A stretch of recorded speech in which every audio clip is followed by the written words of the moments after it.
ელოდნენ ადვოკატებიც დღეს რომ უნდა დასრულებულიყო ეს პროცესი, თუმცა გადაიდო ხო 23-ისთვის რას უკავშირდებოდა, მათთვის გაუგებარი იყო მიზეზი. პრინციპში თვითონ კი არ დაესწრო ზურაბ გირჩი ჯაფარიძე, მაგრამ რეალურად რა შეიძლებოდა გამხდარიყო ამ გაჭიანურების მიზეზი. ხო, ნუ მაინც მოლოდინი იყო რომ ან დღეს გამოსხდებდნენ, ან გავიდოდა სათათბიროთ მოსამართლე და რამდენიმე დღის შემდეგ გააკეთებდა ამას, ეს პროცედურული ამბავია. ნუ 5 დღეში იქნება ამაზე პასუხი და ეს გასაგებია, რაც იქნება. ნუ ზურაბ ჯაფარიძემ ცხადად თქვა რომ არ დაესწრება ამ პროცესს და იმიტომ რომ ჩვენი პოზიცია არის რომ ეს პროცესი რაც მიდის და რის გამოც ამ კომისიაზე ხალხი დაიბარეს და რის გამოც ეხლა ციხეში არიან ჩვენი ლიდერები ეს არის მთლიანად ცირკი ფარსი და ამაში მონაწილეობას ჩვენ არ ვაპირებთ. ეხლა პროცესი რაც შეეხება განაჩენს რა თქმა უნდა ველოდებით რომ იქნება ეს სავარაუდოდ პატიმრობა. შეიძლება ის იყოს პირველი ოპოზიციური ლიდერი. ქრონოლოგიურად ასე უწევს. ქრონოლოგიურად თუცა იმ დღეს არის ნიკა მელიას პროცესის და ნუ ბოლო პროცესი ეს არ არის, მაგრამ მალევე ველოდებით რომ განაჩენი იქნება. ცხადია ეს ლიდერები როდესაც ციხეში წავიდნენ, მათ იცოდნენ ეს რისკი რაც აიღეს და ცხადია მათ ეს გააკეთეს გააზრებულად.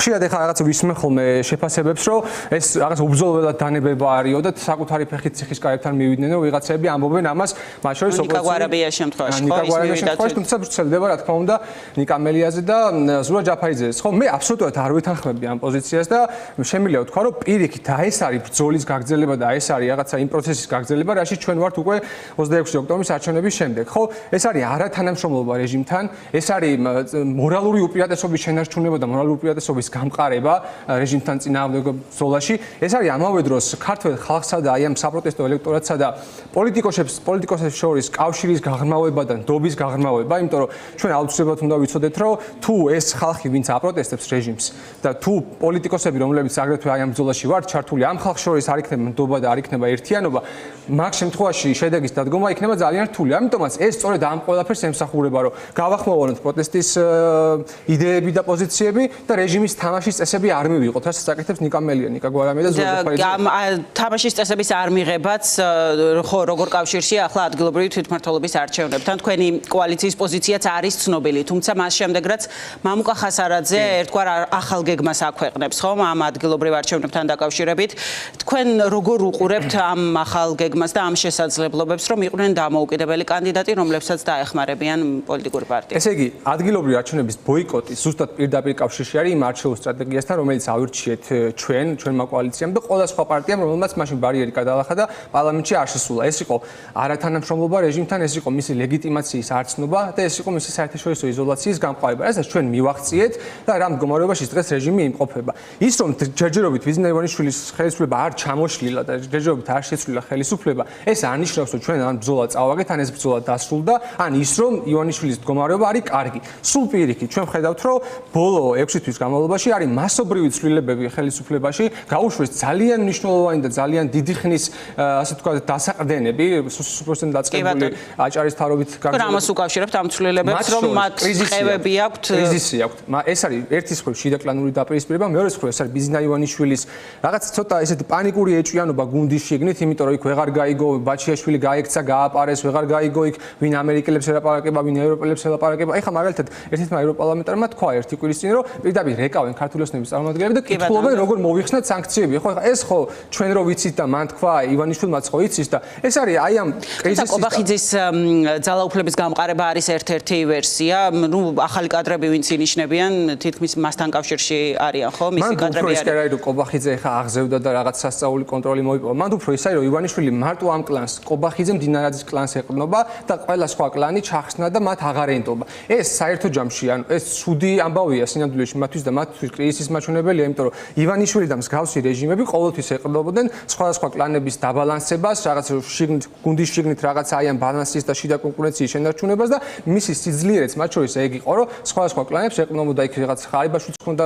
კახეთის კლანი, იქეთ ლილუაშვილი, რაღაცა იმერეთი, მოკლედ რაღაცნაირი ცოტა ფეოდალური სისტემა იყო. ეხლა აღმოჩნდა რომ დინარაძეზე და კობახიძეზე არის დაყრდნობილი. ნუ ამ ორ ადამიანს რო შეხედავ ეხლა ირაკლი კობახიძეს და მამუკა დინარაძეს, ცოტა უნდა მიხვდე რომ სწორი მიმართულებით მიდიხარ, ხო? როგორ შეიძლება ირაკლი კობახიძეს და დინარაძეზე დაყრდნობილი რაღაცა ავტორიტარული რეჟიმი იყოს, მყარი, მდგრადი და შენი მომრევი, ხო? უბრალოდ გჭირდება ნებისყოფა თანმიმდევრულობა და მათ შორის ადგილობრივი არჩევნების ბოიკოტი არის ამისი პირდაპირი გაგრძელება. ჩვენი პოზიცია აქამდეც ესე იყო და დღეს კიდევ უფრო მეტად გამყარებული ვართ ამ პოზიციაში, მით უმეტეს ჩვენი ლიდერების ციხეში არიან.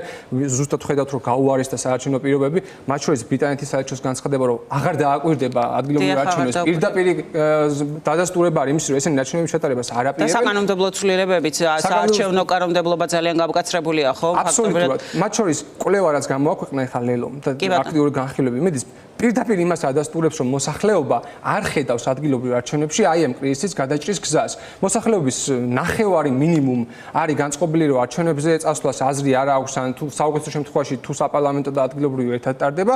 თბილისში რაც შეეხება, რაც მათ შორის მამუკა ხაზაძეს დიდი პოსტი ეწერა, თბილისის მოსახლეობის უმრავლესობა 79% მხარს უჭერს საპროტესტო აქციების გაგრძელებას. თბილისის მოსახლეობის 60%-ს არ აქვს მოლოდინი, რომ ჩატარდება არჩევნების სამართლიანად. თბილისის მოსახლეობის ნახევარი ამბობს, რომ არჩევნებში მონაწილეობას აზრი არ აქვს და აქედან 31%, ანუ მესამედი მოსახლეობის ამბობს, რომ არაპირებს არჩევნებში წასვლას. და გარდა ამისა, ჩვენ კოალიცია, რომელსაც გვაქვს, თითქმის იმდენივე რეიტინგი, რამდენიც ქართულ ოცნებას აი ამ კვლევის თანახმად და პლუს ნაციონალური მოძრაობა, რომელსაც აგრეთვე 14%-იანი რეიტინგი აქვს, ჩვენ გაცხადებულად ვამბობთ, რომ ამ არჩევნებში მონაწილეობას არ ვიღებთ, იმიტომ რომ ეს არის ივანიშვილისთვის კრიზისის სიტუაციის ნორმალიზაციის შესაძლებლობა. არანაირი გეგმის განხილვაზე თქვენ არ იქნებით თანახმა. არა, ვისაუბრებთ, ანუ როგორ არ ვიქნებით, ეგეც არ გვინდა ვინმე გაიგოს, რომ ჩვენ თავს ვარიდებთ საუბარს. პირიქით, ჩვენ პირველები ვიყავით, ვინც გვით, რომ დისკუსია უნდა დავიწყოთ ამ ყველაფერზე 3 თვის წინ. როცა მაშინ მამუკა ხაზარაძე პასუხობდა, რომ ვინც ახლა ამაზე ლაპარაკობს, ქართული ოცნების თამაშს თამაშობს. ეხლა როცა მთელი ჩვენი ლიდერები ციხეშია და რიგში არიან კიდე სხვაებიც, ეხლა უნდა დისკუსიის გახსნა. კი ბატონო, ვისაუბრებთ, ვილაპარაკებთ, უბრალოდ რა ვიცი, თქვენ ხედავთ შანსს, რომ გამოჩნდეს 50 ისეთი ადამიანი, როგორც წარმოუდგენია მამუკა ხაზარაძეს იმისთვის, რომ თავშად პოლიტიკური პარტიის წარმომადგენლების ნაცვლად იყვნენ კანდიდატები ამ არჩევნებისთვის. ეგ ხო, კი 50-იც და 150-იც გამოჩნდება, მაგრამ ეგ რას შეცვლის? ანუ მან ის ხო არ არის, რომ აუცილებლად პარტიული სახეები არიან ისეთი როგორ თქვა, ისეთი გაშავებული, რომ ვერ მიიღებენ მონაწილეობას და აუცილებლად ვიღაც უნდა ჩავანაცვლოთ ის ნეიტრალური კანდიდატებით. მაგაში ხო არ არის საქმე. საქმე არის იმაში, რომ თანხმობაც საქმე იქნება ამ შემთხვევაში. ნუ ჩავთვალოთ, რომ კაი, ეგ შესაძლებელია. ან თავარი ამბავი არის ის, რომ არჩევნების მიმართ დობა არ არის. ანუ ჯერ რაც ჩატარდა ხო ნახეთ რაც იყო და ეს იყო ყველაზე ცუდი არჩევნები 2024 წელს ჩატარებული. ეს არის საერთაშორისო ორგანიზაციების ანგარიშებიდან გამომდინარე ეს შეფასება. გარდა ამისა, ამის მერე კიდევ უფრო მეტად გაუარეს ეს მდგომარეობა. პოლიტიკური პატიმრები 60-ზე მეტი არის და მათ შორის არის პოლიტიკური ლიდერები, რომლებიც ამ არჩევნებში ხო რაღაც ფლაგმანის როლი უნდა შეასრულონ. ხო თუ მაინც და მაინც შევდივართ ამ არჩევნებში და ყველაფერი რო გაუარეს და როგორ უნდა დაუმტკიცოთ ახლა ჩვენ ადამიანს, რომ არჩევნებზე მოვიდეს და მისი ხმა იქნება დაცული და აი ამ არჩევნებს მნიშვნელობა ექნება. გარდა ამისა, რომც ჩატარდეს ეს არჩევნები და მაგალითად თბილისში აი თეორიულად მოხდა სასწაული და ოცნებას მოუგეთ ხო ოპოზიციამ. ეგ კრიზისი ხო არ ჭრის. ჩვენ ხო ვართ უფრო დიდი გამოწვევის წინაშე. ეს არის ეგზისტენციალური კრიზისი, მათ შორის ჩვენი საგარეო პოლიტიკური ორიენტაციის, ეს არის ქვეყნის შიგნით ხელისუფლების არალეგიტიმურობის გამოწვევა. ანუ ეს ხო ამას არ ცვლის. არ აგვარებს ამ კრიზისს და ამიტომაც აი ისე მიდის საქმე, რომ ძალიან ბევრი ელოდება იმას, რომ ახლა ოპოზიციური პარტიების ლიდერები აღმოჩნდებიან ციხეში ყველა ფაქტობრივად, ხო? მათ შორის ისინიც არის მოლოდინი, რომ დააპატიმრებენ ვაშაძეს, რომლის პროცესიც იყო გუშინ, ხო, და უნდა გაიმართოს ხვალ შემდგომ. გახარიას ხო წულკიანი იბარებს ძალიან აქტიურად ხელმეორე და ახლა ჩორჩანის საქმე გაუხსენეს და ლელოს ლიდერებიც. ასეთ შემთხვევაში თუ დააპატიმრებული აღმოჩნდებიან ოპოზიციონერი ლიდერები, რა უნდა იყოს გეგმა? ანუ პირველი რიგის ნაბიჯებს უგულისხმობ მე.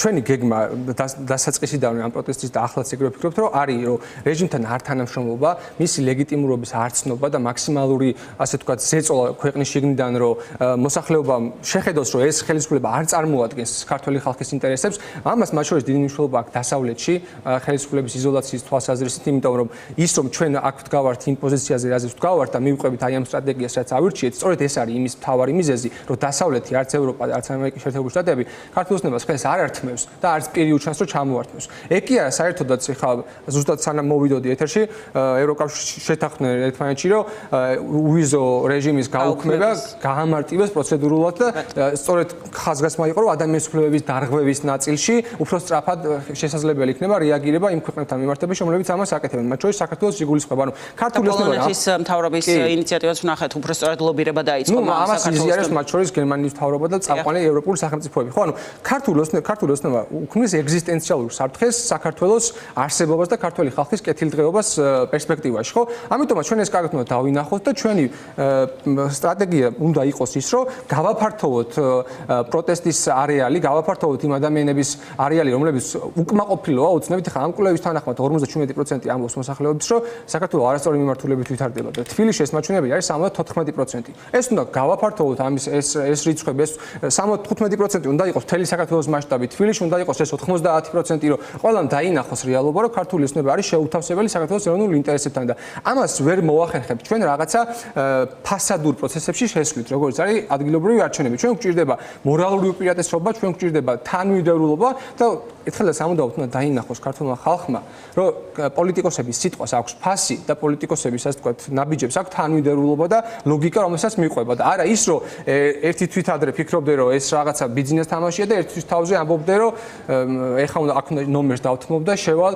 არჩევნებში. ნომერს კი არა, თავისუფლება აქვს დათმობილი იმ პოლიტიკურ პარტიებს, რომლებიც ციხეში არიან 60. მათე დევიზის თავისუფლება აქვს თავის დათმობილი. ნიკა მელიას, ნიკა გვარამეს, ზურაბ ჯაფაიძეს, საბას ხვიტაიძეს თავისუფლება დათმეს იმისთვის, რომ თანმიმდევრულად და სწორად მივყვეთ იმ პროცესაშიც ვართ და ეხლა ნომრის დათმობა და ფერის გადაღება არაფერს არ უშველებს ამ ამბავს. ეს იქნება დეკორაციული ცვლილება მხოლოდ. დიდი მადლობა სტუმრობისთვის. დავით ბჟავანაძე კოალიციას ცვლილებისთვის წევრი იყო ჩვენთან სტუმრად.